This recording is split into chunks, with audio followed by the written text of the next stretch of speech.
Bonjour à tous et bienvenue sur le Stoïcien.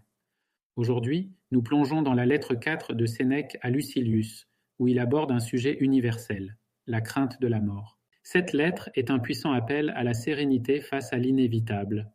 Sénèque nous enseigne que la mort n'est pas un mal à craindre, mais une partie naturelle de la vie, et il nous montre comment les méditations stoïciennes peuvent transformer notre rapport à elle. Prenons le temps de lire et d'analyser cette lettre ensemble. Cher Lucilius, persévère dans ta voie, et hâte-toi de toutes tes forces pour jouir plus longtemps de l'heureuse réforme d'une âme rendue à la paix. C'est jouir déjà sans doute que de travailler à cette réforme et à cette paix, mais bien autre est la volupté qu'on éprouve à contempler son âme pure de toute tâche et resplendissante.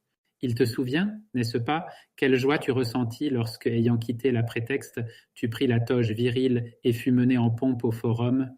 Attends-toi à mieux pour le jour où, dépouillant toute marque de l'enfance morale, tu seras inscrit par la philosophie au rang des hommes. Nous ne sommes plus jeunes, mais, chose plus triste, nos âmes le sont toujours. Et ce qui est pire, sous l'air imposant du vieil âge, nous gardons les défauts de la jeunesse, et non de la jeunesse seulement, mais de l'enfance même. La première s'effraie de peu, la seconde de ce qui n'est pas. Nous, de l'un et de l'autre. Fais seulement un pas, et tu reconnaîtras qu'il est des choses d'autant moins à craindre qu'elles effraient davantage. Il n'est jamais grand le mal qui termine tous les autres. La mort vient à toi, il faudrait la craindre, si elle pouvait séjourner en toi, nécessairement où elle n'arrive point, où c'est un éclair qui passe. Il est difficile, dis-tu, d'amener notre âme au mépris de la vie. Vois quel frivole motif inspire quelquefois ce mépris. Un amant court se pendre à la porte de sa maîtresse. Un serviteur se précipite d'un toit pour ne plus ouïr les reproches emportés d'un maître. Un esclave fugitif, de peur d'être ramené, se plonge un glaive dans le sein. Douteras-tu que le vrai courage ne fasse ce que fait l'excès de la peur ? Nul ne saurait vivre en sécurité s'il songe trop à vivre longtemps, s'il compte parmi les grandes félicités de voir une nombreuse série de consuls. Que tes méditations journalières tendent à quitter sans regret cette vie que tant d'hommes embrassent et saisissent, comme le malheureux qu'entraîne un torrent s'accroche aux ronces et aux pointes des rochers. La plupart flottent misérablement entre les terreurs de la mort et les tourments de l'existence. Ils ne veulent plus vivre et ne savent point mourir. Veux-tu que la vie te soit douce ? Ne sois plus inquiet de la voir finir. La possession ne plaît qu'autant qu'on s'est préparé d'avance à la perte. Or, quelle perte plus facile à souffrir que celle qui ne se regrette point ? Exhorte donc, endurcis ton âme contre tous les accidents, possibles même chez les maîtres du monde. L'arrêt de mort de Pompée fut porté par un roi pupille et par un eunuque, celui de Crassus par l'insolente cruauté d'un Parthe. Caligula commande, et Lépidus présente la tête au glaive du tribun Dexter. Lui-même tendra la sienne à Chéréas. Jamais la fortune n'élève un homme tellement haut qu'elle ne le menace d'autant de maux qu'elle l'a mis à portée d'enfer.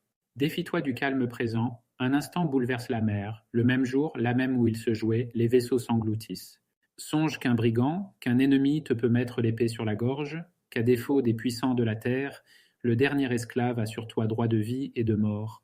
En effet, qui méprise sa vie est maître de la tienne.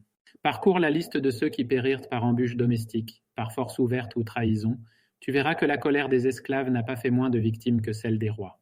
Que t'importe, ô homme, le plus ou le moins de puissance de celui que tu crains, quand le mal que tu crains, tout autre le peut faire.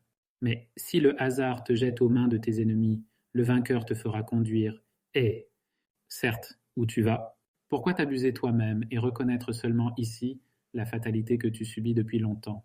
Entends-moi bien, du jour où tu es né, c'est à la mort que tu marches. Voilà quelle sorte de pensées il faut rouler dans son esprit, si l'on veut attendre en paix cette heure dernière dont la frayeur trouble toutes les autres.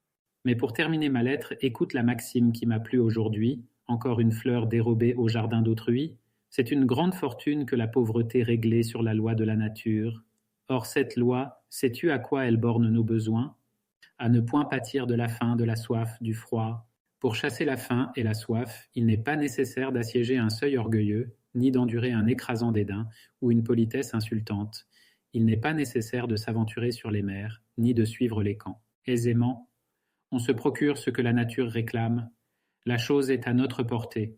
C'est pour le superflu que l'on sue. C'est le superflu qui nous use sous la toge, qui nous condamne à vieillir sous la tente, qui nous envoie échouer aux côtes étrangères. Et l'on a sous la main ce qui suffit. Qui s'accommode de sa pauvreté est riche. Fin de la lettre. Sénèque commence par nous rappeler une vérité fondamentale: la mort met fin à tous les autres maux. Elle n'est pas un mal en soi car elle est instantanée.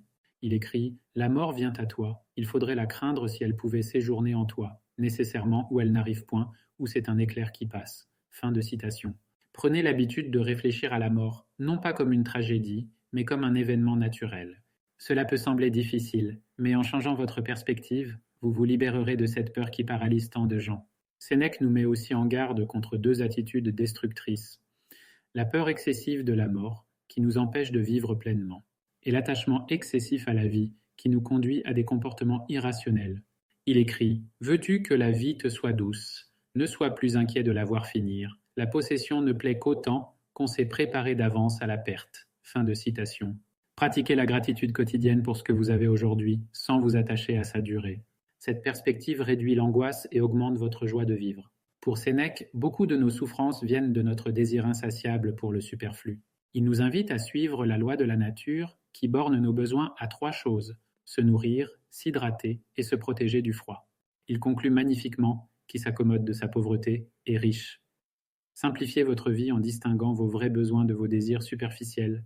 Essayez par exemple de passer une semaine sans achat superflu et observez l'effet sur votre bien-être. Sénèque termine en nous exhortant à méditer chaque jour sur notre mortalité. Il compare notre vie à une marche vers la mort qui commence dès notre naissance. Ce n'est pas un message pessimiste, mais un appel à embrasser pleinement la vie. Sénèque nous rappelle que nous perdons souvent de vue ce qui est réellement important en nous laissant absorber par nos peurs et nos désirs excessifs. La méditation sur la mortalité, selon Sénèque, est une pratique libératrice. Elle nous aide à relativiser nos préoccupations, à simplifier nos vies et à apprécier chaque instant comme un cadeau.